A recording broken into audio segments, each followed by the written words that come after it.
जब भी आप दुनिया की सबसे मजबूत करेंसी के बारे में सोचते हैं तो सबसे पहले आपके मन में अमेरिकी डॉलर का नाम आता होगा। अमेरिकी डॉलर को अमेरिका के साथ दुनिया के कई छोटे देश भी अपनी मुद्रा के रूप में उपयोग करते हैं। ऐसे में सवाल उठता है कि आखिर डॉलर कैसे दुनिया की सबसे मजबूत करेंसी बना। अमेरिका में पहली बार पेपर करेंसी का इस्तेमाल 1690 में शुरू हुआ। उस समय इसका इस्तेमाल केवल मिलिट्री के खर्चे को पूरा करने के लिए किया जाता था। इसके बाद 1785 में अमेरिकी करेंसी के आधिकारिक साइन डॉलर का चयन किया गया। समय के साथ अमेरिकी डॉलर में बदलाव आता चला गया और मौजूदा डॉलर की छपाई अमेरिका के केंद्रीय बैंक फेडरल रिजर्व की स्थापना के बाद 1914 में शुरू हुई। फेडरल रिजर्व एक्ट के जरिए 1913 में फेडरल रिजर्व बैंक की स्थापना हुई थी। इससे पहले अलग अलग बैंक की ओर से इशू किए गए बैंक नोट से ही अमेरिका में मॉनेटरी सिस्टम चलता था।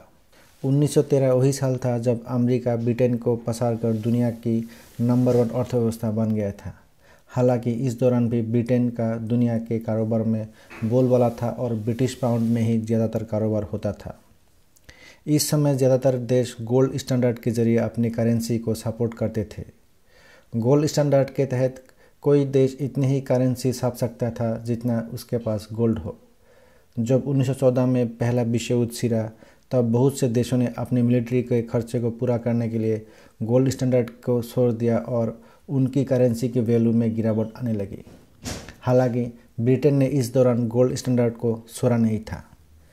ब्रिटेन ने गोल्ड स्टैंडर्ड को आर्थिक कारण से 1931 में छोड़ दिया, जिसने पाउंड में कारोबार करने वाले अंतर्राष्ट्रीय व्यापारियों के बैंक खातों को नष्ट कर दिया। वहीं इस दौरान कई देशों ने डॉलर के प्रभुत्व वाले यूएस बॉन्ड को खरीदना शुरू किया। इसके बाद अमेरिकी डॉलर की स्वीकार्यता पाउंड से ज़्यादा हो गई। वर्ल्ड वॉर 2 के शुरू होते ही अमेरिका ब्रिटेन के नेतृत्व वाले एलाइड ग्रुप का मुख्य हथियारों का आपूर्तिकर्ता देश बन गया था। उन सभी देशों की ओर से अमेरिका को गोल्ड से भुगतान किया गया था। इसका परिणाम हुआ कि युद्ध खत्म होने तक दुनिया का ज़्यादातर गोल्ड अमेरिका के हाथ में आ चुका था।